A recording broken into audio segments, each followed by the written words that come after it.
Assalamualaikum warahmatullahi wabarakatuh. Perkenalkan, nama saya Tian Kartika Fantriani dari kelas manajemen 2C NIM 2019-05-10-182. Di sini saya akan menjelaskan materi tentang restrukturisasi keuangan. Yang pertama, penjelasan dari restrukturisasi. Restrukturisasi keuangan adalah penyusunan ulang komposisi modal perusahaan supaya kinerja keuangan menjadi lebih sehat. Kinerja keuangan dapat dievaluasi berdasarkan laporan keuangan yang terdiri dari neraca, rugi atau laba, laporan arus kas, dan posisi modal perusahaan. Perusahaan yang kondisi keuangannya kurang baik pada umumnya akan melakukan reorganisasi atau restrukturisasi.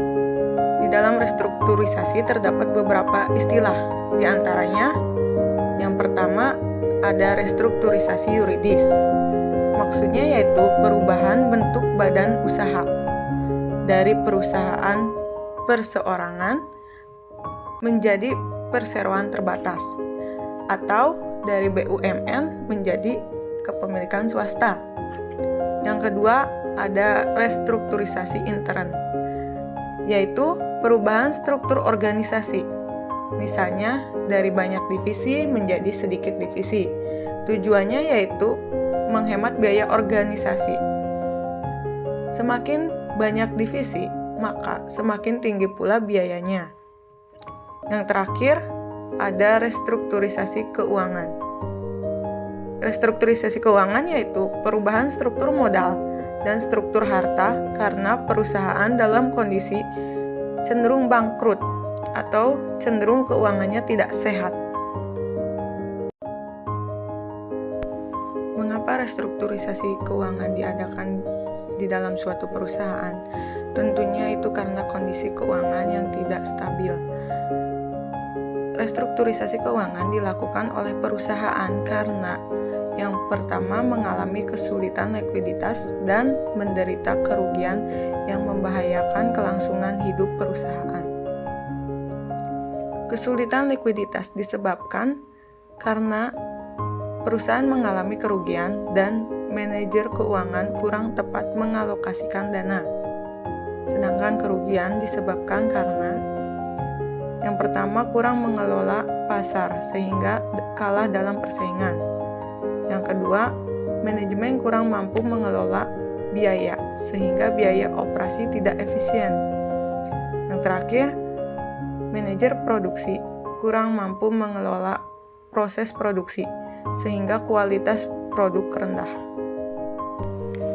Pada umumnya, perusahaan dalam kondisi bahaya dan perlu direstrukturisasi.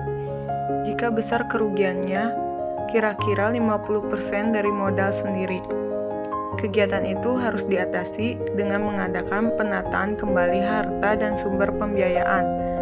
Untuk memudahkan pemahaman tentang restrukturisasi keuangan, saya akan menjelaskan ilustrasi kondisi perusahaan keuangan di bawah ini. Perusahaan PT ABD mengalami akumulasi kerugian sebesar 50% dari modal sendiri.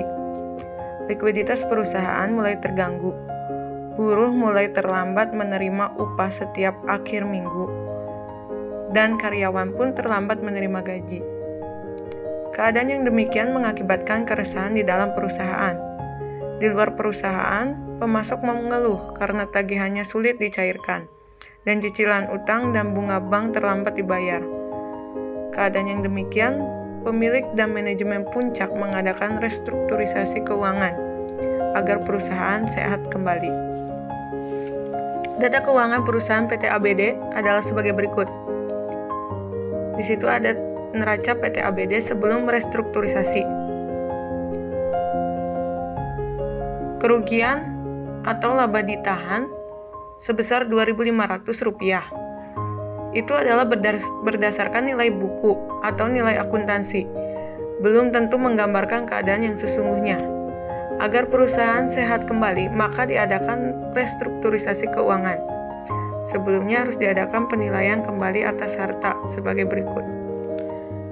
Yang pertama, piutang dinilai Rp700, persediaan dinilai Rp300, aktiva tetap dinilai Rp1.500.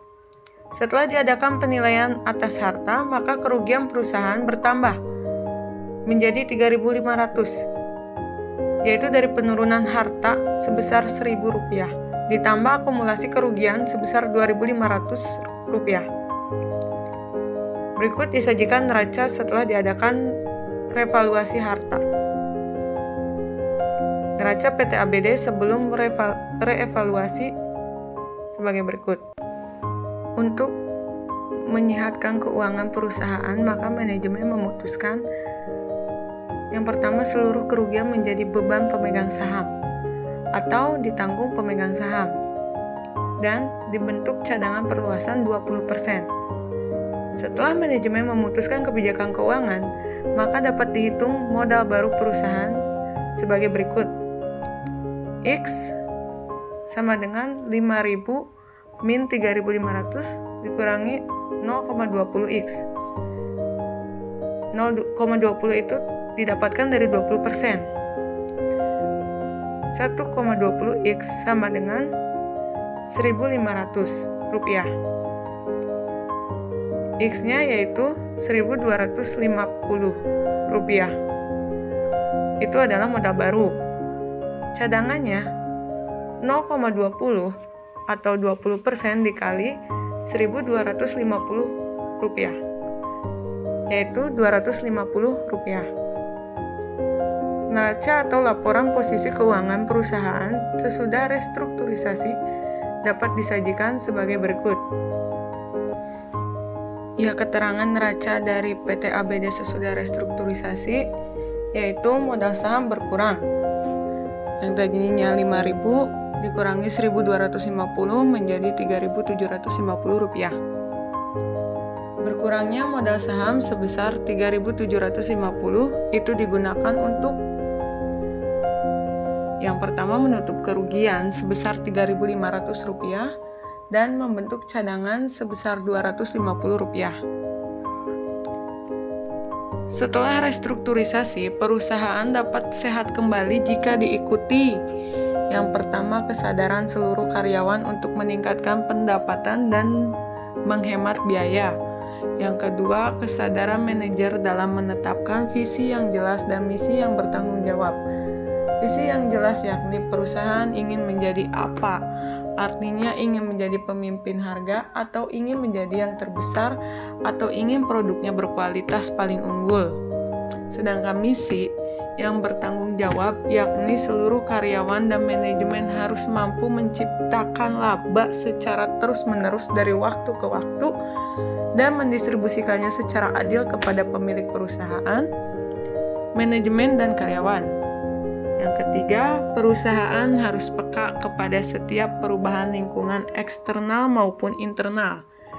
Yang terakhir, karyawan harus loyal, bekerja aktif, efisien, dan produktif, sehingga mampu menghasilkan laba dan tumbuh sepanjang